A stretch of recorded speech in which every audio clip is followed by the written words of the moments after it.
We're sitting in Sylvester's dressing room, and it's the second day of January 1990. And the whole theatre is just coming awake. It's the morning, about 11 o'clock. I think we're just becoming awake as well, aren't we, Sylvester? Well, some of us. I'm not sure if I think I'm still dreaming. But of course we're doing 2 shows a day as well, which makes a difference. Yes, it does. That's 12 shows a week, which means that you just become complete slave to the panto. My role, because I'm playing the slave of the lamp. Normally it's a genie of the lamp, isn't it? But because of Eartha Kitt's playing the slave of the ring, I think they changed it for some reason. We're doing Aladdin in Manchester Palace. That's where we're sitting at the moment. On a rainy Manchester day. Winter day. But for those of you who don't come from this country, pantomime is a very English, or British, I should say. I'm a Scotsman and I fall into that thing of calling all of Britain England. It's a very British institution, isn't it? Hard to explain. It is. Eartha Kitt is very keen on it, but she says that they wouldn't know what it was in America. She feels that they might enjoy it, but really, isn't it? How do you start? Hello, someone come in. It's the cleaner. Can I do for you now? Hi, sorry to disturb you. I think we've left a jar of clean foam. Can I just have a look? Yes, do. Clean foam. Yes. Clean film. No. Clean film. Clean film, clean foam. Sounds like a voice exercise. Yes, it's like one of those voice exercises. Actors. Did you find it? No, it's not here. Right. Thanks, Jim. She really just wanted to pop in and find out what we were up to. That's right. Because she works for the MI5 of the theatre. So the theatre is kind of animal, and it is slowly coming to life now, isn't it? The cleaners have been in and made our rooms habitable, and then the actors will be in for the rest of the day. Slowly coming to life. Slowly coming to life. First during the matinee, then in full bloom in the evening show. Looking forward to that final pint in the pub before they close and home to bed. It's a delicious moment, isn't it? And sometimes not home to bed. No, but on 2 shows a day it's very difficult to actually stay up late. I know we went to one party with 42nd Street, which is also one at Manchester, around the corner. And I think that I'm still getting over that party. That was 3 weeks ago. When we talked about doing this conversation, and I suggested perhaps rather obviously we could call it The Real McCoy, you said, we should call it Not The Real McCoy. Yes. And why is that? Well, partly because Sylvester McCoy is not my real name. I have another name.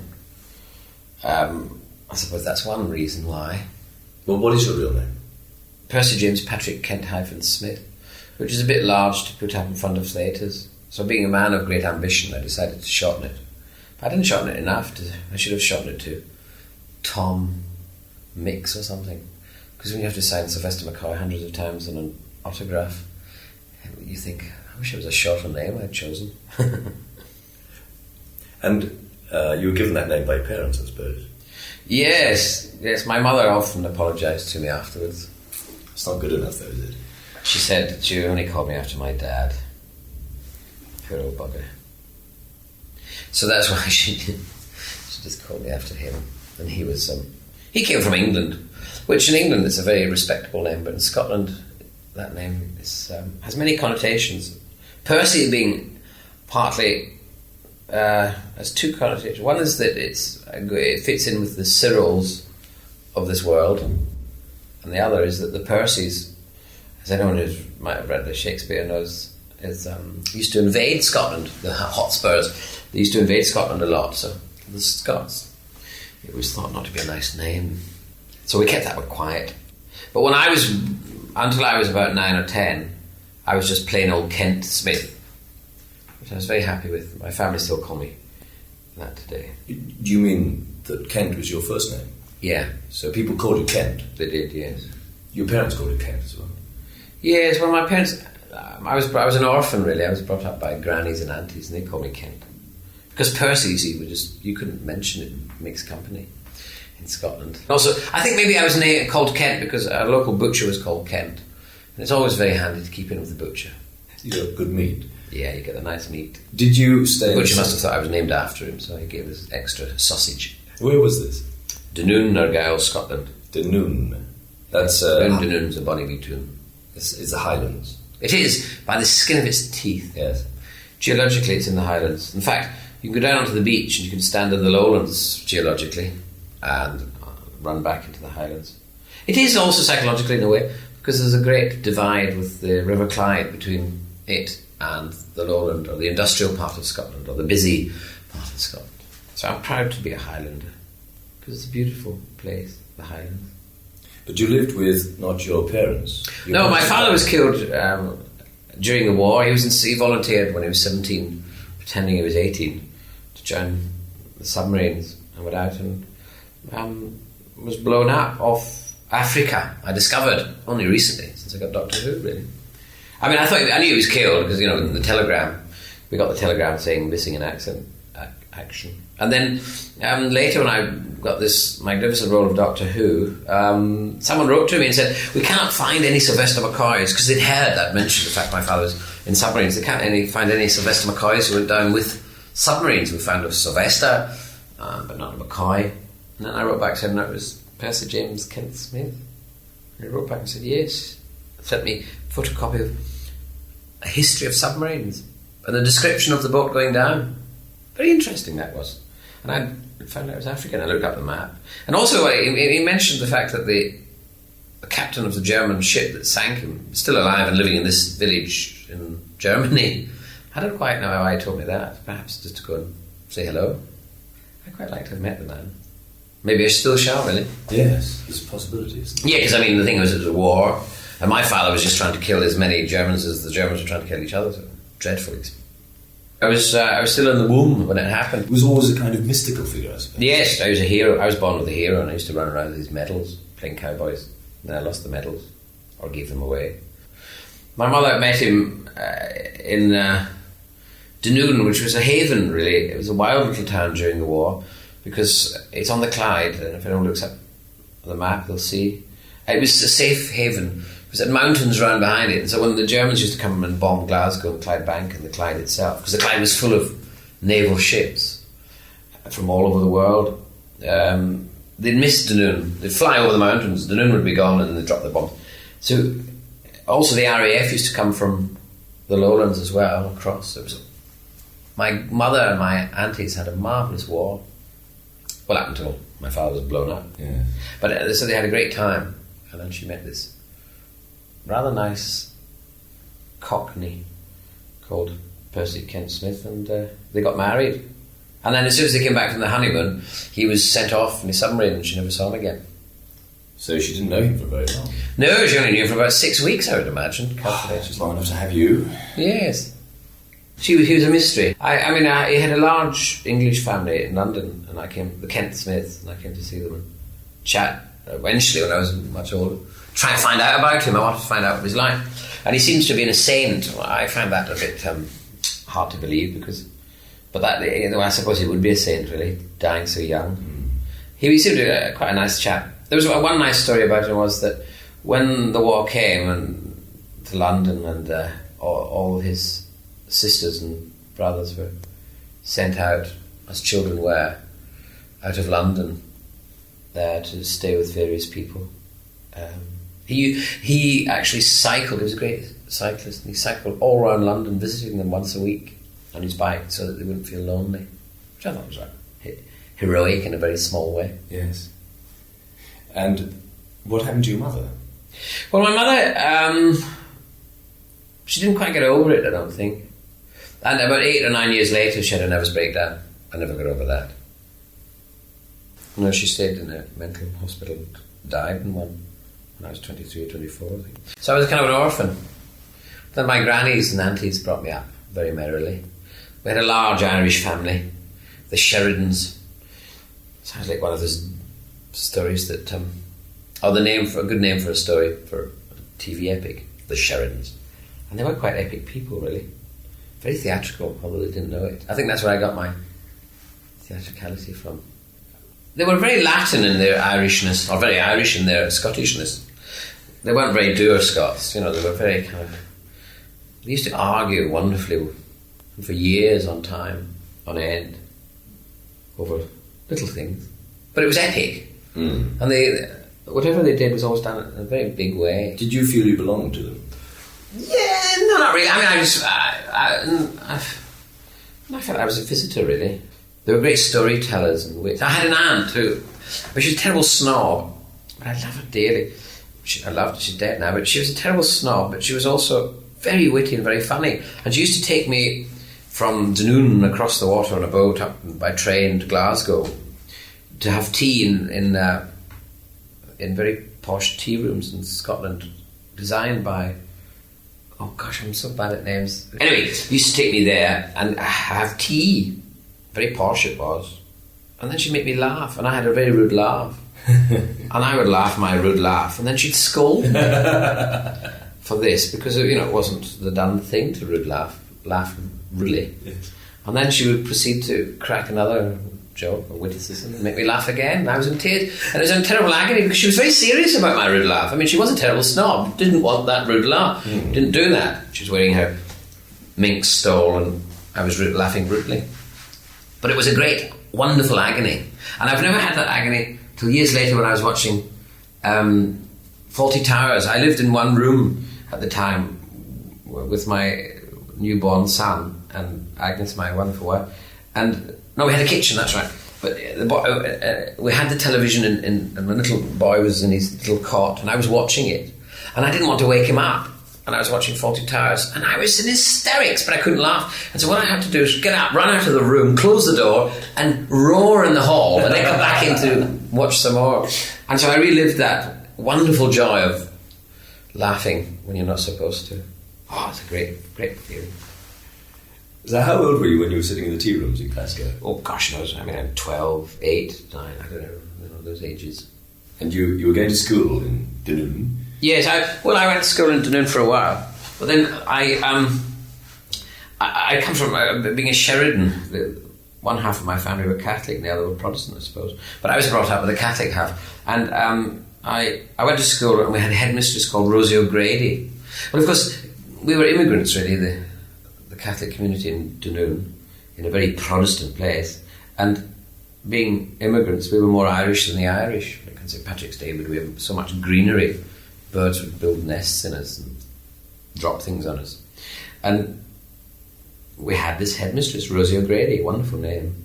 She had tortured my mother's generation at school. She'd been a terrible disciplinarian. She'd get them to kneel in the corners with their hands outstretched for hours if they'd done anything. By the time I got to her, she'd softened and she was about to retire. And she used to give us vocational talks for when we were about 11, when we were going to leave school, what we would like to be. She'd bring up a teacher to talk to us about being a teacher. And then afterwards, she'd ask who would like to do that. We'd put our hands up. I put my hand up for everything. The teacher, the postman, the fireman, and the priest. The priest came. But when I put my hand up for the priest, she suddenly took myself and Danny Sweeney and Mary O'Malley. But Mary O'Malley? Yeah, she was in the... It was a real Mary O'Malley. Oh, yes. Well, Danny Sweeney, Sheridans. They were Irish. Yes. But I had this odd name, Percy James Patrick. We don't talk about that. And so she suddenly grabbed us and sent us down to see the priest, except for Mary O'Malley. I couldn't understand at the time why she wasn't sent out and given a free afternoon off school. But off we went. It didn't dawn on me that we hadn't been sent to see the fireman or, the policeman. But off we went, and we got to the priest's house, and Danny Sweeney lost his bottle, as it were. He didn't want to knock and say, I want to become a priest. And I said, I'll do it. I went up and knocked on the door, and they opened the door and said, I want to become a priest.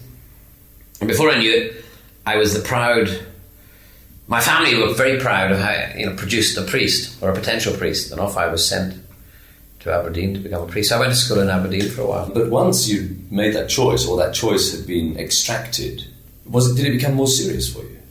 Oh yes, it did actually. Yes, it became very serious. Physically very serious. I got housemaid's knee from praying. In fact, I became totally committed to it and enjoyed it immensely. I spent 3 years or 4 years at Blair's College, Aberdeen. It's a beautiful, beautiful place. Just down the road from where the Queen has her holiday home. But this was after you left school. No, I was 11. You went to Blair College? Yes, when I was 12. So it's a secondary school? Yes, it was a secondary school. It was a secondary Catholic public school, boarding school. And I loved it. I really did love it. I became very religious. I used to, as I say, got housemaid's knee. I prayed a lot. Used to get stoned by praying a lot, which was trying to concentrate so much on the prayers that I'd float in my head. I mean, I discovered really, what it was that made saints or people, kind of become rather crazy with religion. I left the college to become a monk because I became so religious then, so dedicated to it, that I decided I wanted to become a monk rather than just a lay priest. I wanted to become even more humble, I thought. And so I wrote to the Dominicans, and they wrote back very encouraging letters. So I left the seminary, and then they wrote another letter after I'd left and saying that you're a year too young, wait for another year. You were how old? I was 16 or 17, and which was the best thing that happened, really, because then I had to be educated, and so I was sent to Dunoon Grammar School, which happened to be a mixed-sex comprehensive school, and I discovered girls, thank goodness, and gave up all thought of becoming a priest. But it was a few years later, when I lost my religious beliefs, began to see it just as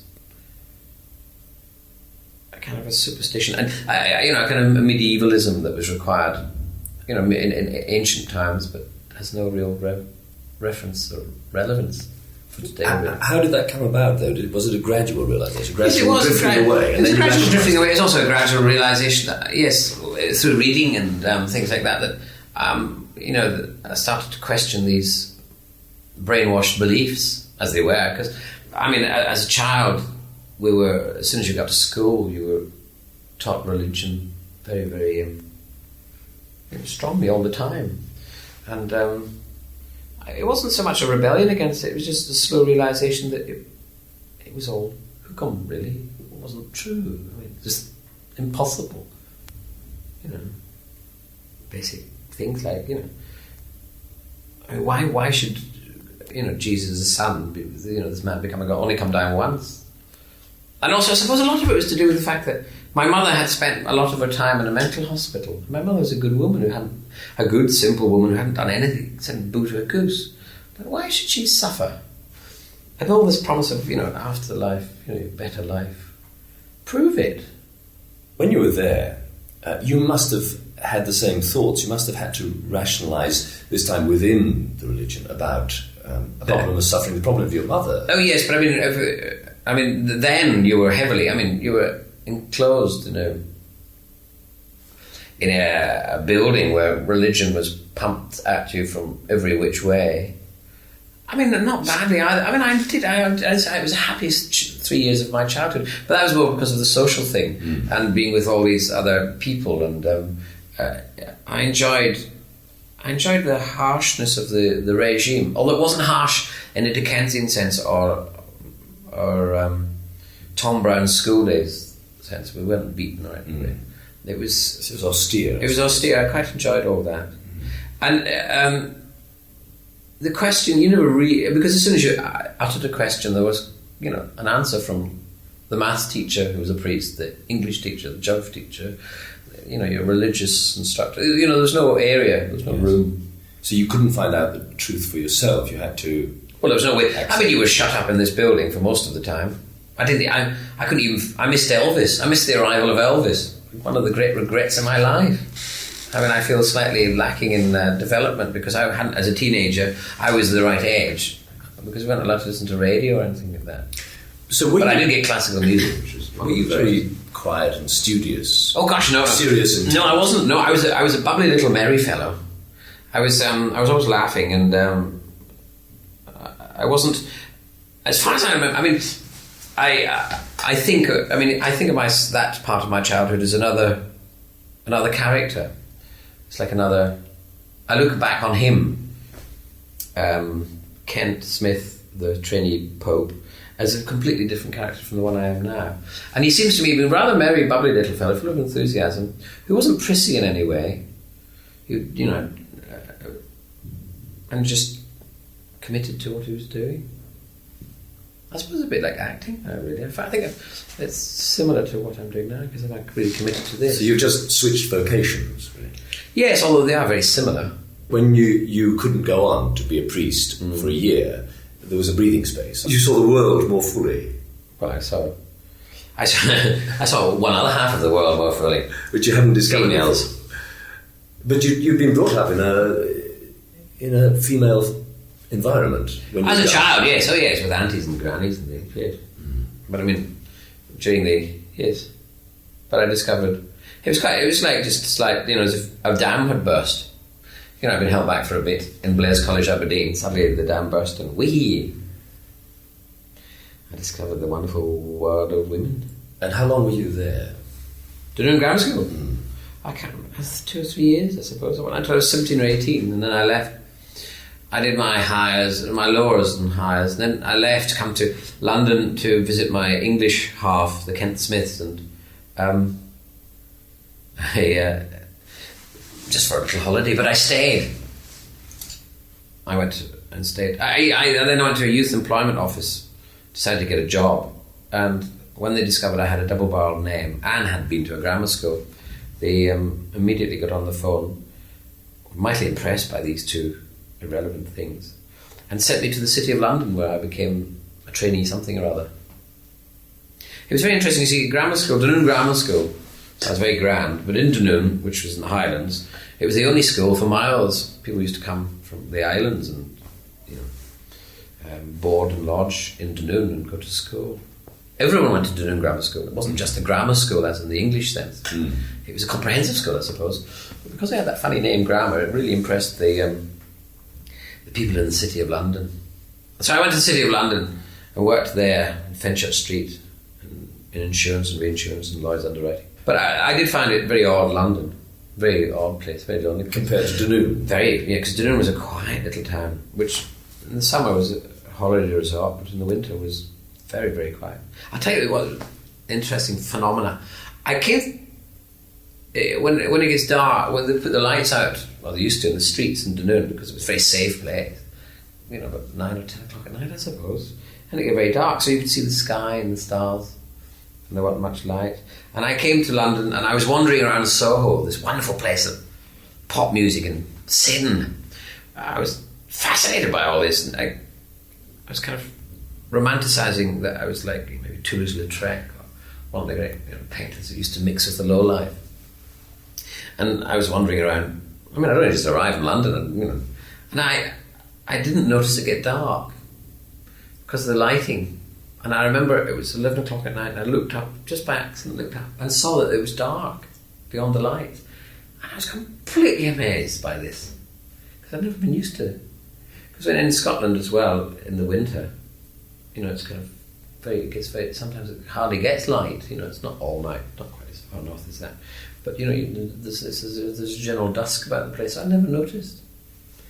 Never forgotten that amazement. Gosh, it's night time. Where did the light go? I ended up joining a motor insurance company. Fire Auto Marine it was called. It was run by a man called Emil Sawundra, who turned out to be one of Britain's very colourful and swindlers and crooks. Thank goodness, in a way, for me, not for the poor people that insured their cars with him.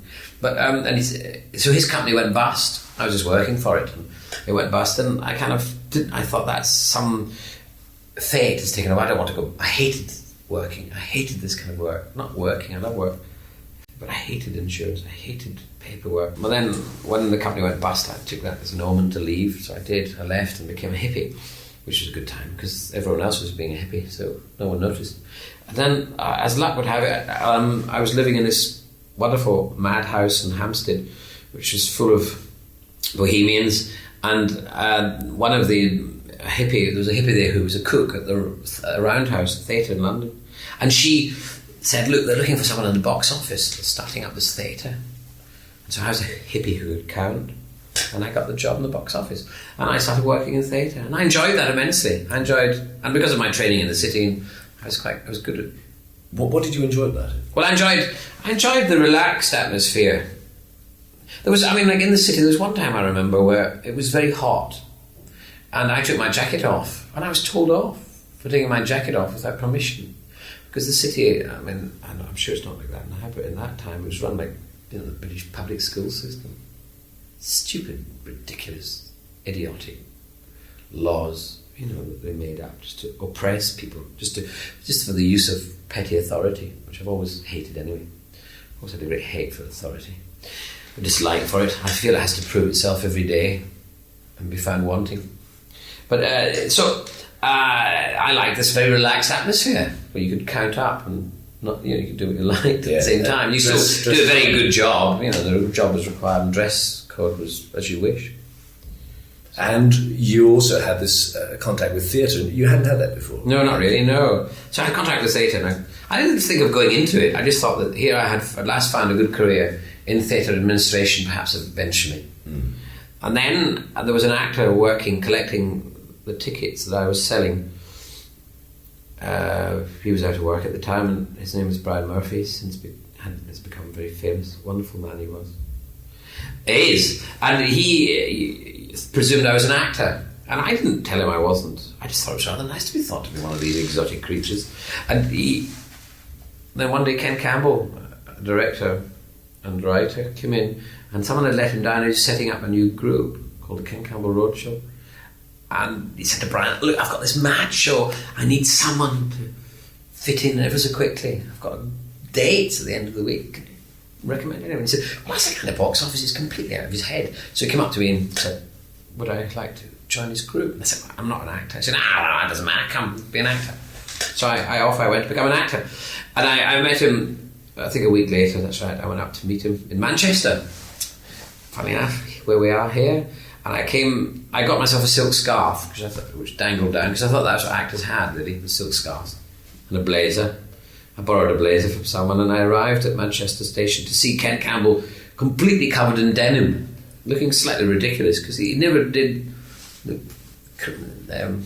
properly dressed. Did Ken, or still doesn't really. There's something about him that he hasn't found the style that suits him. But anyway, off we went to a place called Chorley outside Manchester, and it was like Coronation Street, which I'd never been in before, that kind of street. And in this 2 up, 2 down house, there was the Ken Campbell Roadshow, which consisted of Bob Hoskins, Dave Hill, Jane Wood, Ken Campbell, and now myself.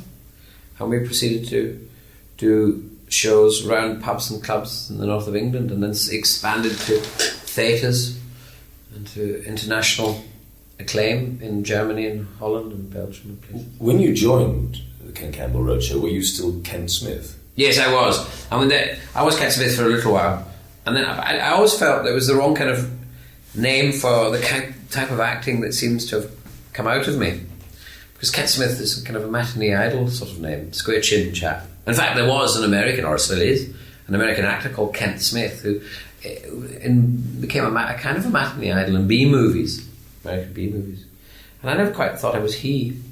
So I was always on the lookout for another name. And then eventually Ken devised this show called An Evening with Sylvester McCoy, the Human Bomb. And we wanted the audience to believe that this character actually existed. So we put in the programme Sylvester McCoy, played by Sylvester McCoy, and invented a complete resume for him, how he left an grammar school at 15 and went to India to study with gurus and went to all these amazing stunts that we picked up. Where we picked up the stunts was we were asked to do a circus once called Hearst Carivari in a great tent in Southport. And we arrived, we were going to be the clown element, and this was very advanced circus, which has now become quite common really, with no animals, and there was going to be an orchestra playing music composed by Visconti, was it? Or who? Fellini. He composed for his clowns film, and there were going to be great new kind of young acts doing spectacular things in the circus. But no one else turned up except us. So in a fortnight we had to learn how to become a circus. So we learned lots of stunts. It was a dreadful circus, but it was we used it to great success in the roadshow. So Sylvester McCoy is actually a fiction of the roadshow. It was made up for the roadshow, but it was spelled differently. It didn't have the R on it. It was Sylvester. But the reason why I stuck the R on is because some places they would stick the R on, some places they wouldn't. Yeah. And then I was doing a play about Stan Laurel, of Laurel and Hardy fame, and his original name was Stan Jefferson, and that had 13 letters in it. And he changed his name, or his girlfriend told him to change it to Stan Laurel. and his career completely changed. So you felt that it was dangerous. I just thought, well, there's no harm in trying. Right. But sometimes they stick an R on, sometimes they don't, so I may as well define it.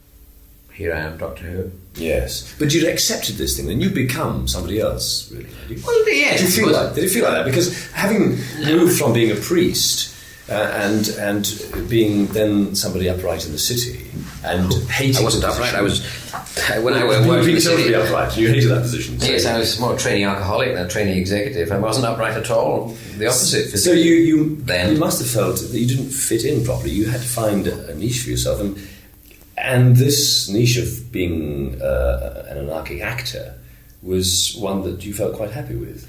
Well, yes and no. It wasn't even the thing of finding not belonging. I mean, I didn't belong in the city, right? No, it was the reason why I took the name was, in a sense, at the time, it was along the lines like there were painters and artists at the time who would paint the paintings and then set them on fire. You know, that philosophy.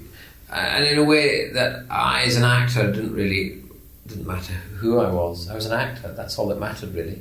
So therefore, taking another name, losing my own identity in that way, wasn't that important. The important thing was the job, the performance. In my own private life, I was Kent Smith, but in the public life, I was whatever name you wanted to give to me, really, because that wasn't important. What was important was the performance that evening. Yes, but Sylvester McCoy is the name that you got. Yes, and I'm very happy with it. I'm glad. I mean, now I don't think that way now. I'm quite happy to have it. I also like to have this. I mean, in a sense, I regret even telling you my real name, but I know it's been published somewhere. I mean, I quite like the fact that secret. It was, that there was a secret, and that it was private. But I know it has been published, and it's so ridiculous being coy about it or being McCoy about it. So how did you go from Ken Campbell? That's a very specific form of theatre. It was, very different from most of the theatre around, especially at the time. Then people didn't think, but now it's quite an accepted part of theatre, isn't it, in a way? Yeah. Because Ken was very influential, and we were very influential in revolutioning that, in the whole revolution of that. Because, I mean, street theatre was reborn again. I mean, there was street theatre before, but it died out, and it's reborn again, partly because of that. There's a lot to be proud of because of that, and various other forms of anarchistic theatre. But it's certainly not the normal route. No, and because then, I mean, how I got slowly into the normal route was we were touring in Germany. We'd become known as the Beatles of the theatre of Germany. Very big. We used to go there, earn lots of money, come back here, starve. While still working, we'd work here all the time, but pay pittance. But then we came back and we had a few weeks off, and we thought we'd go and busk outside Joe Littlewood's theatre. Stratford Theatre or Stratford East. They were doing a revival of The Hostage, the first revival of The Hostage, and we went down there and busked. And Joan used to come out and watch us, thought we were wonderful, throw pound notes at us. Pound notes, yes, in those days. And she thought this was great. And then one day she came out and said, "Come on, dolls, don't do it out here in the rain, come and do it on the stage." So she brought us in and we stuck us on the stage in front of a curtain up for The Hostage. Much to the annoyance of the actors, because we used to be really upset. We'd go out there and get all those laughs before they arrived, but we were warming up the audience. Joan knew what she was doing. And then we went off back on tour again. And then one day I got a phone call from her saying, "Hey doll, would you like to come and do this play?" And I came along, and it was a very visual part, with some lines. But then she started improvising, and she suddenly realised that I could verbally respond as well as visually. She said, you can talk as well. So she gave me lots of wordy bits. I mean, I regret that I didn't become an actor until I was 27, because I wished, in a way, I'd known I had these things. I didn't know it. I mean, wandering around ignorant of the fact I was carrying this bag of tricks. It would have been nice to have started younger. Talking about tricks, you learned a lot of tricks with Ken Campbell. Yes, the group all played various musical instruments, and I thought, I've got to learn something ever so quickly to join in with this. I don't know why I came up with the spoons, but I did. But yes, and I've carried on learning tricks. When I was doing Doctor Who recently, it was written in because they thought I could do all sorts of things, juggling. And I said, well, I don't juggle. And they said, but you look like a juggler. So I taught myself how to juggle just for Doctor Who, which is, and I think I'm quite proud of that. At 40, I was learning how to juggle, because It's much more difficult when you're older to learn these things than to learn them when you're younger. What happened after John Littlewood?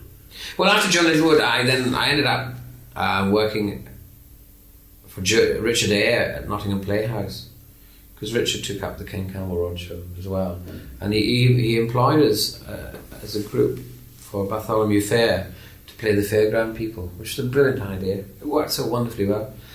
It was a great hit, that Bartholomew Fair we did, the Nottingham Festival. I can't remember the date. It was right in the middle of a heat wave, and it was packed. And we used to look out in the audience and see the audience fanning themselves. I'll never forget this image of all the audience fanning themselves with the programmes. And from that, I stayed on and did other shows, lots of other shows.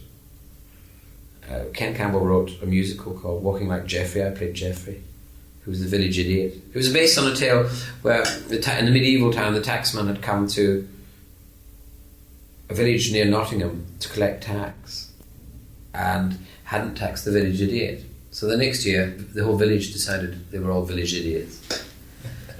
And to dodge paying tax. True story. And he put that into a musical, and I played the village idiot.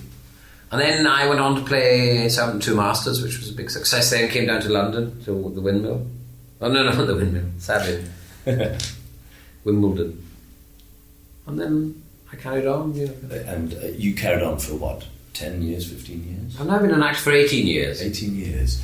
So it must have been a bit galling when 3 years ago, was it, you became Doctor Who, 4 years ago, and the press did what they normally do for people who haven't starred in international films or been on a long-running English soap or sitcom. They say, this unknown actor is playing the Seventh Doctor. Well, yes, and it was, but as I'd realised this happened to everyone else that comes along, and so I just made me laugh, really. Just made me laugh at their ignorance, really. Did it make you feel slightly defensive? Did it make you feel when people asked you about what you'd done, you wanted to explain how long you'd been doing it? Well, yes, but I used to do it as a shrug, really, and just say, listen, you mustn't believe everything you read in the newspapers. And especially, the kind of British newspapers. Not, some of them anyway. I just thought it's ridiculous. I wisecracked. I'd also been on television a hell of a lot before that as well. I'd spent 12 years up to that point of every year doing a series on television. I'd been a very experienced television worker. But because most of it had taken place in the children's era of television, my wisecrack was that television critics only watched television in the local pub, and so the pubs weren't open when children's television was on, so they never realised that even children's television existed, and that's why they said those things. But what I tried not to do desperately was to actually pay attention to it, because it can be very difficult for a person to. I remember when the various other doctors took over that they said nearly the exact same things. Who is this person? Tom Baker. Who is Tom Baker? He's not as good as the last one. We want the last one. And then I realised that this would change. And I had every confidence. Funnily enough, I've always been, never professed to have confidence in myself, but I had every confidence that I could actually play the role of Doctor Who. And I knew that I would win out. I thought, yeah, let them say that, because they'll change the tune. I've never been so cocky about anything before, and I've never admitted to it anyway. But they have changed the tune, I know, slowly. I think another series and I would have them completely won over. But the independent run, it's a very good doctor, very successful. They've changed. But then it was just, and they'll do the exact same thing to the next one, unless he's a very well-known face. But then they'll knock him because he's a well-known face. You suddenly got this national institution to take over. Well, yes. You're known because of that. Yes, I know. Well, in a way, what I liked about the role of Doctor Who was I saw that it could fulfill, or I could put into it most of the experience I've had in acting. From classical acting to street acting in a way, because Doctor Who it's a very, very, it's a role where you can fit in an awful lot of things and facets to the character, and on television terms, I thought it was, because television is very restricting really in acting, that it was, one of the classical roles in both sense of the word, where you can give a great deal of depth and height and width to, whereas if you're a soap opera star, you can't. I had been very lucky in many times because my acting career in television had popped up in various different types of roles. But this one, I felt you could put all those various different types of roles into the one character. So that was one of the great excitements about doing it. Coming and Astro Institution, you mentioned. Yeah. I haven't really enjoyed that. Because I think I'm a bit like Patrick Troughton. I mean, he left because of that. And I think if I leave, it would be because of that. I don't enjoy that. I don't enjoy... In a way, it's a bit like being a mini royal. I don't mean that in any respect to royalty or not. Although I'm not a great authority figure person, and for that reason, I don't enjoy that. I don't like being respected. I'm working with you here, and I see the amount of fan mail that you have to pick up every day, and you're very good about it. You open it all, you read it, and you have to make decisions about what to do about it. But obviously, people make too many demands on actors in your position. They do it out of all sincerity. They want to meet this celebrity. They want their children to meet them. They want to take them home and give them tea. Yes, they make heart-rending appeals as well. Yeah. It's very difficult for somebody who's as obviously compassionate as you are to turn down those requests, and yet for you to have any kind of life at all, especially when you're doing 2 shows a day, you've got to make choices. Yes, and I do find that very, very difficult. The other day someone came to me and they said, would I have tea with them? And I had tea with them, and in a very busy life.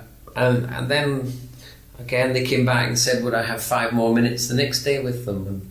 And it got to the point where you have to say, well, I can't really. I've got to really do the job that I've been employed to do. I also need some rest to do that job because it's a very energetic job, and I've got all these other things that people want me to do. I do find that very difficult. I find it very difficult to say no to anyone, and so that's that's sometimes it. And I get very tired sometimes trying to do it, and then get a bit angry, and then get very angry at myself. And so I prefer really to be anonymous. I mean, I wish I had. If I was starting all over again as Doctor Who, I wouldn't have let anyone know my real name. I would have created a complete secret area. It's too late. It's too late, really, isn't it? Yes, it's too late now.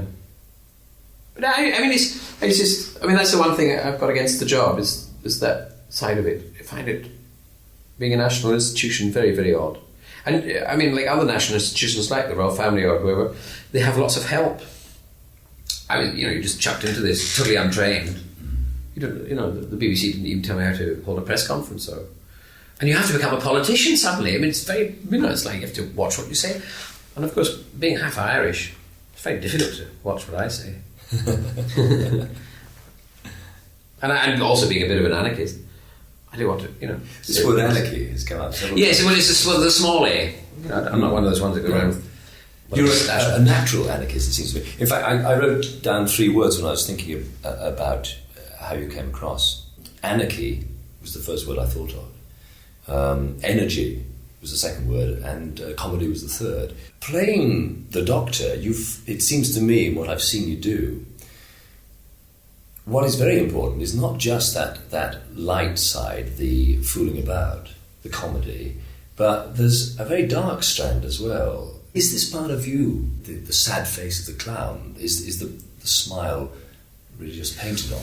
Well, yes, I suppose in a way, because I wanted to bring that darkness back into Doctor Who, away from my first season, which wasn't so dark. But yes, there is, in a way. I mean, obviously, every clown is angry at the world for many reasons, because there's lots of reasons to be angry. And I always saw Doctor Who as an anti-authority figure anyway. From Patrick Troughton was the first Doctor I remember seeing, and he had a strong effect. He had a strong effect on all of my friends at the time, as I suppose perhaps I'm having on a new generation. You were late teens, early 20s? No, I was 20s, yes, my 20s. I was, Did you watch Doctor Who? And I watched Doctor Who then, and we used to watch it regularly after trying to see if we won the polls, he's come to fight injustice. Yes. It's in a very intelligent way, not like injustice like in the American men way. I mean, he's an ordinary person. He's a person, but and he does it with his brain. In a way, he's been created by the people who obviously watch him and need him, and the writers. I mean, they all feed each other. Really, he's in a sense like an uncle or a grandfather figure, or a father figure, but a good one. I think he's not a father so much. He comes from outside, but he's more like an uncle who comes and puts right the wrongs. We started out literally as a grandfather. Yeah. We saw him as a grandfather, and there's that in the way that the myth goes on. You are that character as well as being Patrick Troughton. Yes, exactly. But physically, you're very close, I suppose, to Patrick Troughton. Yeah. I mean, I enjoyed all the. I mean, John Pertwee, I thought wonderful too, and Tom Baker. And I stopped watching halfway through Tom Baker because I'd become an actor by then, and there were no VCRs, and of course you got out of the habit of watching, serials and series because you'd always miss the punchline. But it had a great effect, Doctor Who, on me then, and us, little bunch of people who used to watch it. He was very much in tune with the times then, and I'm not sure. I hope I'm in tune with the times now. So the real McCoy has this concern for the injustices in the world, as well as a feeling of being against authority. I mean, that's what the real McCoy is about. Yes, I suppose in a way. I'm angry at the state of the world. I'm angry at the injustices in the world, and therefore I can't actually. I'm also angry at the fact I can't do anything about it. But now that I'm in Doctor Who, I can play that anger in the character because I see him as. I mean, that was another attraction to the role because it was like he is that type of man.